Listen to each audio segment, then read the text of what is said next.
श्लोकम् 31 तत्तदा विभवेत्येव तमसत्वे तदा उभे तमस्तदोत्कडं भूत्वा प्रवृद्धं मोहयोगदा तद् तदा अभिभवति एव तमसत्वे तदा उभे तमः तदा उत्कडं भूत्वा प्रवृद्धं मोहयोगदः. அதே மாதிரியே தமோ குணம் சத்குணம் இப்படி இருக்கிற ரெண்டு குணங்களையும்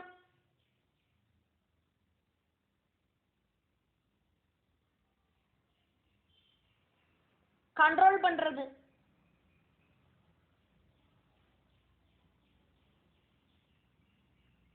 ரஜோகுணம் தமோகுணம் ரெண்டையும் சத்குணம் சொந்தம் சக்தியால கண்ட்ரோல் பண்றது அப்படிங்கிறது நம்ம பார்த்தோம். அதே மாதிரியே தமோ குணம் சத்குணம் இப்படி இருக்கிற ரெண்டு குணங்களையும் கண்ட்ரோல் பண்றது. தமோ குணம் மோகத்தோடு கூடி சேர்ந்து ரொம்ப ரொம்ப ஸ்ட்ராங்காகி வளர்ந்து ஸ்லோகம் 32 தத் சத்வரஜசி சோபே சங்கம்யாபிபவத்யபி விஸ்தரம் கதயாம்யத்ய யதாபிபவதீதி வை தது சத்வரஜசி ச உபே சங்கம்ய அபிபவத்யபி விஸ்தரம் கதயாமி அத்ய யதா அபிபவதி இதி வை. அது சத்குணம் ரஜோகுணம் இப்படி இருக்கிற ரெண்டு குணங்களையும் கண்ட்ரோல் பண்றது. எப்படியாக்கும் ஓரோ குணமும் மிச்சம் இருக்கிற குணங்களை கண்ட்ரோல் பண்றது அப்படிங்கிறத நான் உனக்கு வர்ணிச்சு தரேன் அப்படின்னு பிரம்மா நாரதர்கிட்ட சொல்றார். ஸ்லோகம் 33 யதா சத்வம் பிரவருத்தம் வை மதிர்தர்மே ஸ்திதா ததா न चिन्तयति बाह्यार्थं रजस्तमसमुद्भवम् यदा सत्वं प्रवृद्धं वै मदिः धर्मे स्थिता तदा न चिन्तयति बाह्य अर्थं रजः तमसमुद्भवम्. எப்பவாக்குமோ சத்குணம் ஜாஸ்தி ஆகிறது, அப்போது மனசு தர்மத்துல ஸ்ட்ராங் ஆயிட்டு உரைச்சு நிற்கும். அந்த டைம்ல ரஜோகுணத்திலேந்தோ தமோ குணத்திலேந்தோ உண்டாகிற வெளிப்படையான எந்த ஒரு விஷயத்தையும் இந்த மனசு சிந்தனை பண்ணாது. ஸ்லோகம் 34 அர்த்தம் சத்வ சமுத்பூதம் கிருஷ்ணாதிதனஸ்தான்யதா அநாயாசகிருதம் சார்த்தம் தர்மம் யஜ்ஞம் ச வாஞ்சதே. அர்த்தம் சத்வ சமுத்பூதம் கிருஷ்ணாதி சன ச அன்யதா அநாயாசகிருதம் ச அர்த்தம் தர்மம் யஜ்ஞம் ச வாஞ்சதே.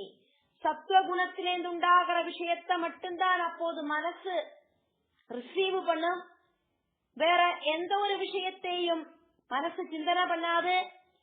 எந்த ஒரு சிரமமும் இல்லாம செய்யற தர்மம் அர்த்தம் யஜ்ஞம் இதுல ஒரு அட்டாச்மெண்ட் மனசுக்கு வந்து சேரும்.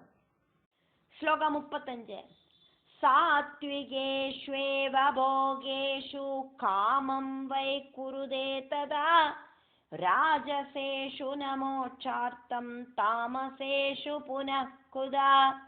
சாத்விக ஏஷு ஏவ போக ஏஷு காமம் வை குருதே ததா ராஜச ஏஷு ந மோட்ச அர்த்தம் தாமச ஏஷு புனஹ குதஹ.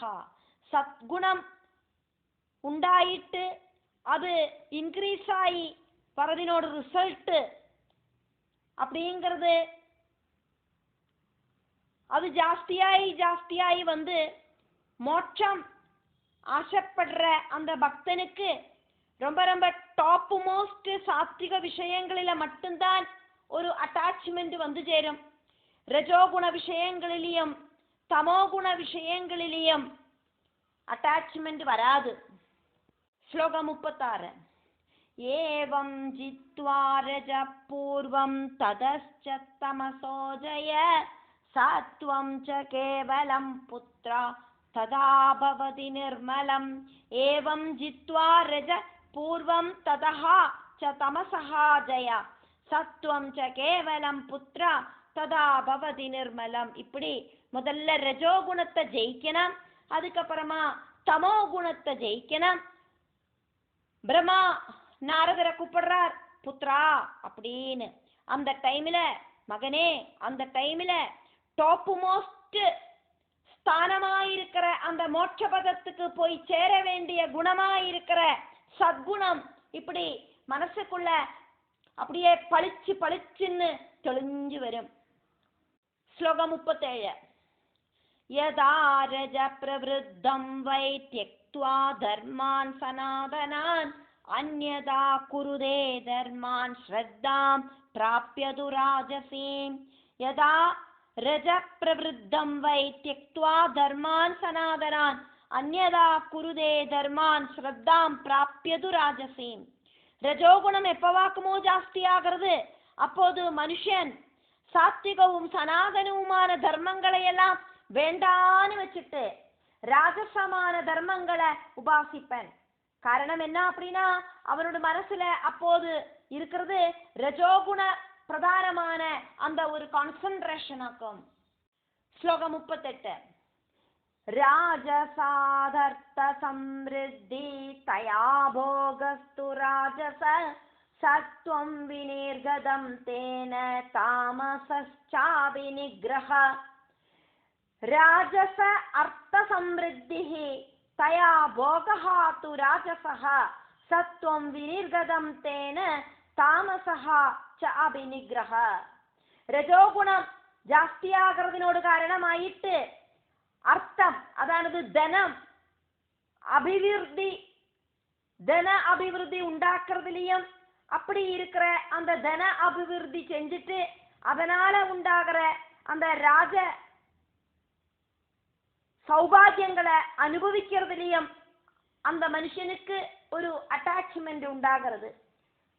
ரொம்ப ரொம்ப சொகுசா வாழணும் அப்படிங்கிற ஒரு ஆசை உண்டாகிறது.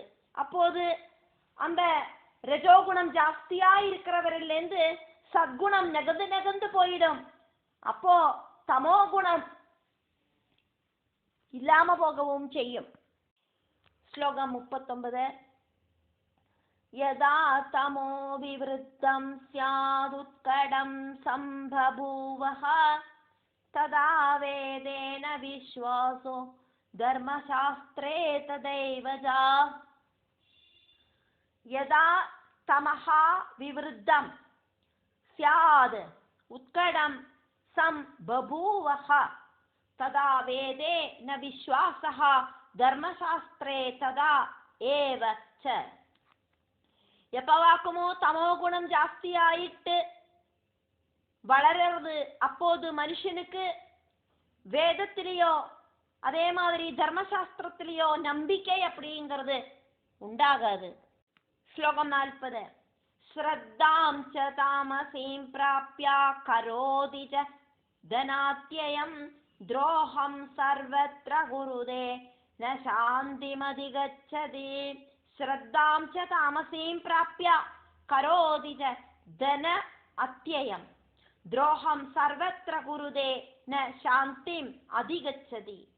ஸ்ரத்தா அப்படிங்கிறது, கான்சன்ட்ரேஷன் அப்படிங்கிறது தமோ குண பிரதானமாயிட்டு தீரத்த, தமோ குணத்துல கான்சன்ட்ரேஷன் வந்து சேரத்த. பணம் அப்படிங்கிறது பல தரத்துல அடுத்தவாளை துரோகிச்சு சம்பாதிக்கிறதுக்கும், அப்படி கிடைக்கிற அந்த பணத்தை ஆருக்கும் ஹெல்ப் பண்ணாம தூர்த்தடிச்சு களையறதுக்கும் தோணும். அப்படி பல தரத்துல அடுத்தவாளை துரோகிக்கிறதுக்கு அந்த மனசுக்கு தோணும். அதுக்கு அப்படி தோணுறதுனால அந்த மனுஷனுக்கு நிம்மதி அப்படிங்கிறது கிடையாது. ஸ்லோகம் 41.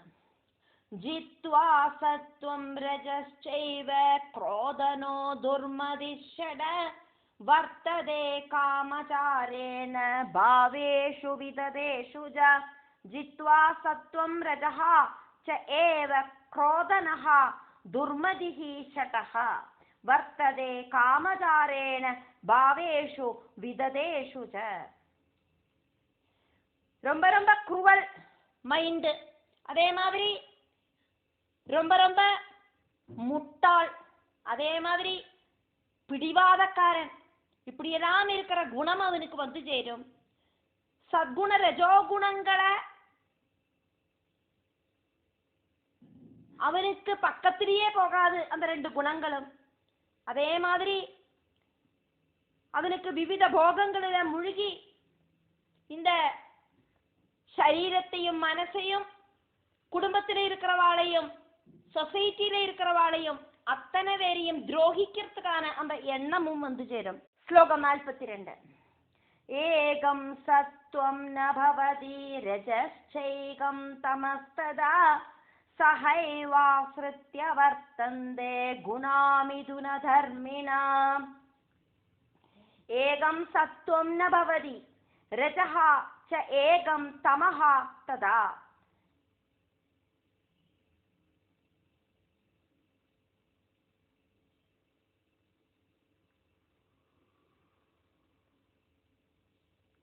சஹ ஏவ ஆஸ்ருத்ய வர்த்தந்தே குணா மிதுன தர்மிணஹ. சத்குணமோ ரஜோகுணமோ தமோ குணமோ தன்னந்தனியா நிக்காது அப்படிங்கிறத நான் சொன்னேனே உனக்கு நாரதா அப்படின்னு பிரம்மா சொல்றார். இந்த குணங்கள் எல்லாம் திரிகுணங்கள் எல்லாம் பரஸ்பரம் ஒன்னுக்கொன்னு ஆசிரயிச்சுண்டாக்கும் இருக்கு. அதனால ஒரு குணம் இல்லாதக்கு இன்னொரு குணத்துக்கு இருக்கவும் முடியாது அப்படிங்கிறதையும் நீ தெரிஞ்சுக்கோ. ஸ்லோகம் 43. ரஜோ வினா ந சத்வம் ஸ்யாத் ரஜசத்வம் வினா க்வசித் தமோ வினா ந ஜைவேதே வர்த்தந்தே புருஷர்ஷவ. ரஜஹ வினா ந சத்வம் ஸ்யாத் ரஜஹ சத்வம் வினா க்வசித் தமஹ வினா ந ச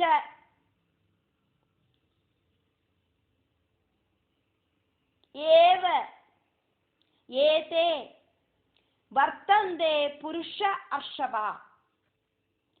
ஹே நாரதா, ரஜசில்லாதக்கு சத்துவம், சத்துவம் இல்லாதக்கு ரஜசும் ஒருபோதும் ஒரிடத்திலையும் பார்க்கறதுக்கு சாதிக்காது. அதே மாதிரி தமசில்லாதக்கு இந்த ரஜோகுணமும் சத்குணமும் ஆக்டிவேட்டும் ஆகாது. ஸ்லோகம் 44. தமஸ்தாப்யாம் விஹீனம் து கேவலம் ந கதாஜன சர்வே மிதுன தர்மாணோ குணா கார்யாந்தரேஷு வை.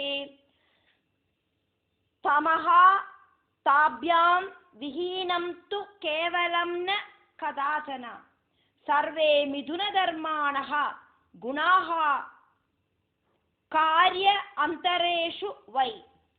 தமசு சத்குணமோ ரஜோகுணமோ கூடிச்சேராதக்கு தனியா நிற்காது.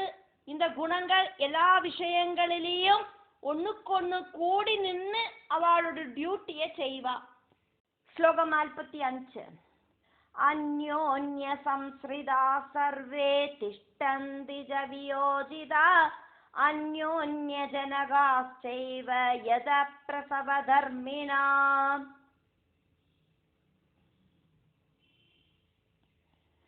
அந்யோன்ய சம்ஸ்ரிதா சர்வே திஷ்டந்தி ச வியோஜிதாஹ அந்யோன்ய ஜனகாஹ ச ஏவ யதஹ பிரசவ தர்மிணஹ. ஓரோ குணமும் அடுத்த குணத்தை ஆசிரயிச்சுண்டு இருக்கு, தனியா நிக்கிறது இல்லை. இந்த எல்லா குணமும் அந்யோன்யம் ஜனகபாவம் உண்டாக்குறது. ஒரு குணத்திலேந்தாக்கும் இன்னொரு குணம் உண்டாகிறது.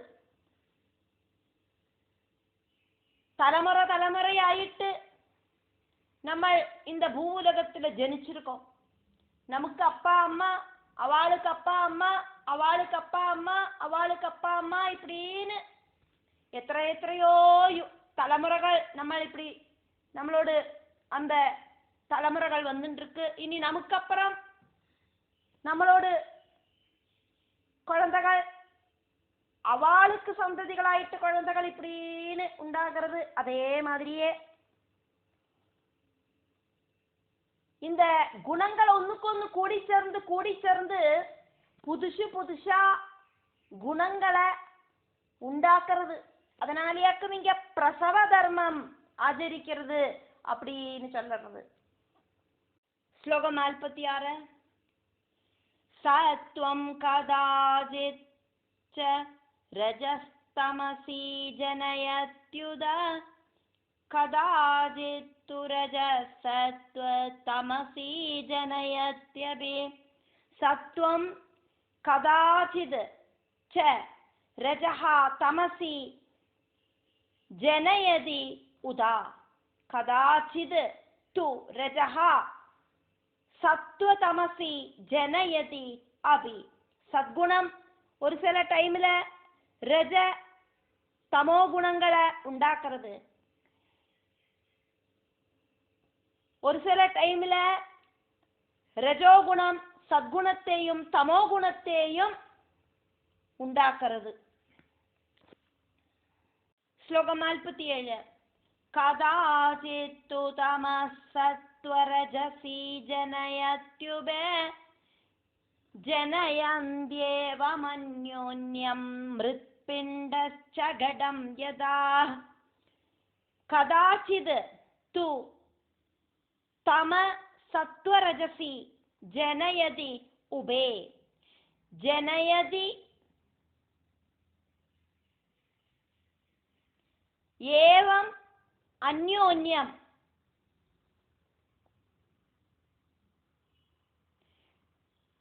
ஜனயந்தி ஏவம் அந்யோன்யம் மிருத் பிண்டஹ ச கடம் யதா. கதாசித்து தமசத்வரஜசி ஜனயத்யுபே ஜனயந்த்யேவமன்யோன்யம் மிருத்பிண்டஸ்ச கடம் யதா. ஒரு சில டைமில் தமோகுணம் சத்குணம் ரஜோகுணம் இப்படி இருக்கிற ரெண்டு குணங்களையும் உண்டாக்கும். இப்படி மண் இல்லாதக்கு குடம் இருக்காது அப்படிங்கிற மாதிரி பரஸ்பரம் இதெல்லாம் ஒண்ணுக்கொண்ணு மிங்கிளாதான் இருக்கு. மண் இல்லைன்னா மண்ணால இருக்கிற மண் பாண்டங்கள் ஒன்றும் இருக்காது. சொர்ணம் அப்படின்னு அந்த தாது இல்லை அப்படின்னா அந்த சொர்ணாபரணங்கள் உண்டாகாது. சமுத்திரம் இல்லைன்னா அலை அப்படிங்கிறது உண்டாகாது. அதே மாதிரி இந்த மூணு குணங்கள் சத்குணம் ரஜோகுணம் தமோகுணம் இந்த குணங்கள் ஒண்ணுக்கொன்னு மிங்கிளாயிண்டேதான் இன்னொரு குணத்தை உண்டாக்குறது, ஜனிப்பிக்கிறது, பிரசவிக்கிறது. ஸ்லோகம் 48. புத்திஸ்தாஸ்தே குணா காமான் போதயந்தி பரஸ்பரம் தேவதத்த விஷ்ணுமித்ர யஜ்ஞதத்தாதயோ யதா. புத்திஸ்தாஸ்தே புத்திஹி ஆஸ்தே குணாஹ காமான் போதயந்தி பரஸ்பரம் தேவதத்த விஷ்ணு மித்ர தேவதத்த விஷ்ணுமித்ர யஜ்ஞதத்த ஆதயஹ யதா. தேவதத்தன் விஷ்ணுமித்ரன் யஜ்ஞதத்தன் இப்படின்னு மூணு பேரு சேர்ந்து எப்படியாக்குமோ ஆக்டிவேட் பண்ணுறா. அதே மாதிரி இந்த குணங்கள் ஒரு சேர சேர்ந்து நின்னுண்டு பரஸ்பரம் அவளோடு ஆக்ரகங்கள் என்னவாக்குமோ அப்படின்னு தெரியப்படுத்துறா. ஸ்லோகம் 49. யதா ஸ்திரீஷு புருஷஸ்சைவ மிதுனௌ ச பரஸ்பரம் ததா குணா சமாயாந்தி யுக்மபாவம் பரஸ்பரம். யதா ஸ்திரீஷு புருஷः ச ஏவ மிதுனௌ ச பரஸ்பரம் ததா குணாஹ சமாயாந்தி யுக்மபாவம் பரஸ்பரம். எப்படியாக்குமோ ஸ்திரீ புருஷர்கள் பரஸ்பரம் கூடி சேர்ந்து பிரஜா சிருஷ்டி நடத்துறா, அதே மாதிரி இந்த குணங்களும் பரஸ்பரம் கூடி சேர்ந்து வேற குணங்களை உண்டாக்குறது, கூடி சேர்ந்து யுக்மபாவம் கை கொள்ளறது. யுக்மபாவம் அப்படின்னா ஸ்திரீ புருஷர்கள் சேர்ந்து பரஸ்பரம் பிரஜா சிருஷ்டி நடத்துற மாதிரி இந்த குணங்கள் ஒண்ணுக்கொன்னு சேர்ந்து வேற வேற குணங்களை உண்டாக்குறது. ஸ்லோகம் 50. ரஜசோ மிதுனே சத்வம் சத்வஸ்ய மிதுனே ரஜ உபேதே சத்வரஜசி தமசோ மிதுனே விதோ. தமசும் சத்துவவும் சேர்ந்த அந்த ஒரு கூடிச்சேரல், மிதுனம் அப்படின்னா கூடிச்சேரல், சத்துவம் ரஜசும் சேர்ந்த அந்த ஒரு கூடிச்சேரல், சத்குண ரஜோ குணங்கள் தமசோடு கூடி சேரறது. இப்படியெல்லாம் ஆக்கும் இந்த குணங்களோடு அந்த ஒரு கூடிச்சேரல் பாவம் அப்படின்னு சொல்லலாம் அப்படின்னு பிரம்மா நாரதர்கிட்ட சொல்லின்னு இருக்கார்.